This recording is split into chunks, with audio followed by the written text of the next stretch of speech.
Депутаты парламента в первом чтении приняли законопроект о республиканском бюджете на 2024 год. Документ представил вице-премьер, министр финансов Владимир Делба.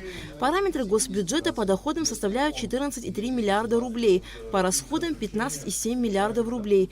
Дефицит бюджета составил 1,4 миллиарда рублей. В новом году планируется увеличение доходов госбюджета более чем на 745 миллионов рублей за счет собственных налоговых и других поступлений.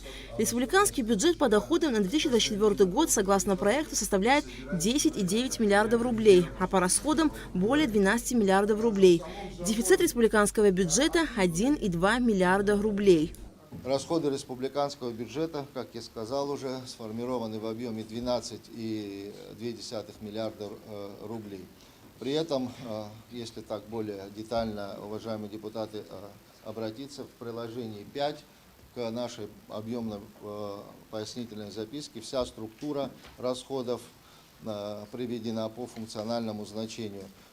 При этом общий объем по сравнению с 2023 годом сокращается на 104 миллиона рублей. То есть идет сокращение расходов на 104 миллиона рублей по отношению к 2023 году. Самое большое сокращение происходит по разделу общегосударственные расходы. 311 миллионов рублей оптимизируются расходы. По другим позициям, естественно, есть рост, поэтому пропорциональная динамика есть.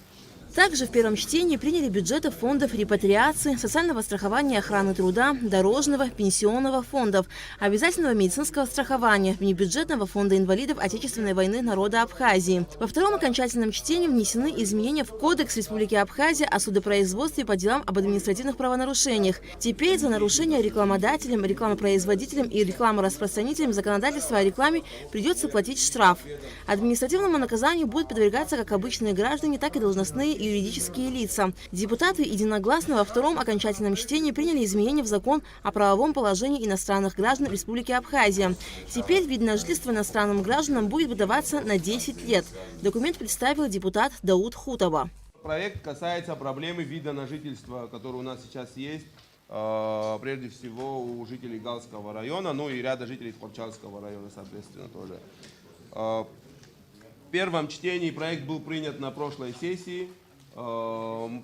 Там после этого было обработано, у нас появилось ряд вопросов, ряд уточнений, некоторые термины не устраивали. В итоге это все мы озвучили. Тимур Адамурович вместе с аппаратом уполномоченного провели дополнительную работу, подготовили поправку, и сегодня вот уже на ваше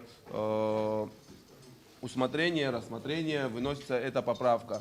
В первом чтении принят законопроект о регулировании оборота никотиносодержащей продукции. По данным ГТК, с 1 января 2020 года по 2 мая 2023 года в республику ввезли более 71 тысячи никотиносодержащей продукции и курительных жидкостей.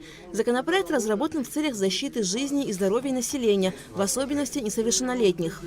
Наряду с ввозом предлагается еще и запрет продажи, рекламы, реализации, переработки. В общем, максимально постараться ограничить, даже если не получится полностью проконтролировать ввоз и продажу, нелегально, если будет поступать на территорию Республики Абхазия, по крайней мере у наших детей доступ к ним будет усложнен. Они не смогут прийти в магазин и купить без каких-либо проблем. Парламент в первом чтении принял поправки в некоторые законодательные акты, регулирующие деятельность Общественной палаты.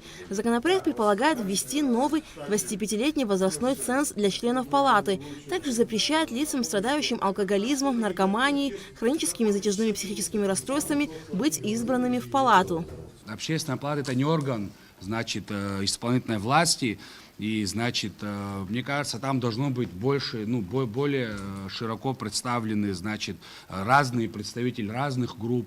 Если парламент, условно говоря, будет представлять 6 членов, в принципе, и там тоже у некоторых членов общественной палаты, было такое мнение, что и президенту, допустим, да, и в парламент, чтобы общественные организации представляли, не чтобы внутри президент сам выбирал, ну, кого он считает нужным, или парламент, как это у нас происходит с контрольной палатой, или чтобы представляли общественные организации, чтобы и максимально как бы уйти от вообще политизации этого вопроса, чтобы это были там и профсоюзы, это были организации, ассоциации. Органы, коим является парламент, народное собрание, коим и являются органы местного самоуправления, это наши местные собрания, районные и городские, это тоже представительные органы.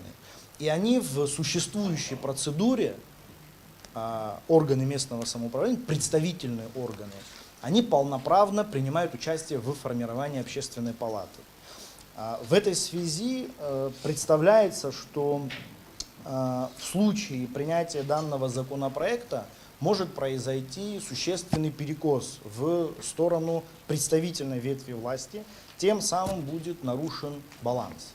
Существующая, еще раз повторяю, система с 2006 года нацелена на то, что общественная палата формируется из определенного количества представителей, утверждаемых исполнительной властью, в дальнейшем формируются, представляются органами местного самоуправления, представительными органами, направляются кандидатуры, потом они выбираются, дальше избираются представители общественных организаций, то есть нашего гражданского общества.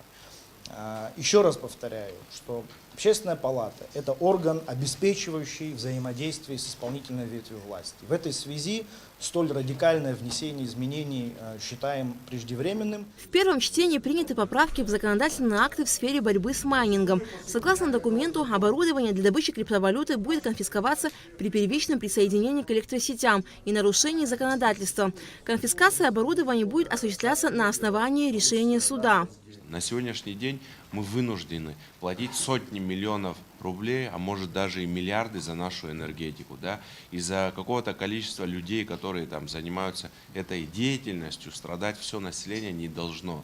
Миллиард рублей или 900 миллионов рублей – это не построенные, значит, школы, не отремонтированные больницы и так далее. Можно по списку сколь угодно долго продолжать. С этим процессом в нашей республике нужно покончить, да. Может быть, это не популярная мера, может, она грубая мера, да, но нужно заканчивать с этим, потому что львиная доля дефицита электроэнергии может, даже если и не львиная, но 30% приходится на незаконную добычу криптовалют. Парламент внес изменения в закон об актах гражданского состояния во втором окончательном чтении. Это позволит снять ограничения для тех, кто желает восстановить абхазскую национальную принадлежность и фамилию. Речь идет о лицах без гражданства, постоянно проживающих на территории Абхазии, являющихся этническими абхазами, прямыми потомками утративших абхазскую национальность в результате исторических событий 19-20 веков. Также в законопроект вносится дополнение, в соответствии с которыми правом на восстановление абхазской фамилии наделяются не только этнические абхазы, но также иностранные граждане и лица без гражданства. Алька Трапшраму Камке, Абхазское телевидение.